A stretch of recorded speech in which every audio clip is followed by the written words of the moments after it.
Hi everyone, it's Matt McLennan with Kidder Mathews Commercial Real Estate in Tacoma, Washington. Today I thought I'd talk about a few tips that I've learned over the years working on the landlord side of commercial real estate transactions. The first and arguably the most important, know your lease form.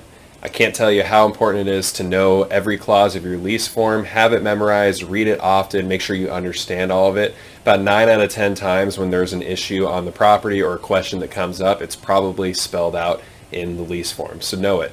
Number two, do your homework on your tenants. You have a potential tenant coming in, it's probably for a multi-year relationship and tenancy on the property. Do your homework.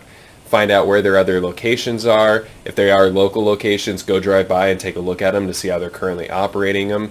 Ask for credit references and landlord references to be able to speak to other people who have worked with this company before. It's really important.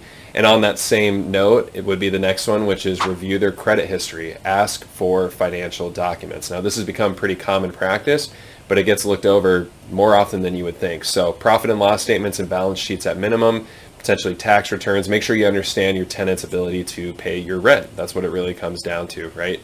And finally, I'd say go with your gut, right? I mean, if you have a great feeling about the tenant, then maybe it's going to work out great, right? And vice versa. If you don't feel good about the tenant or you have lingering questions, then make sure you think about that, right?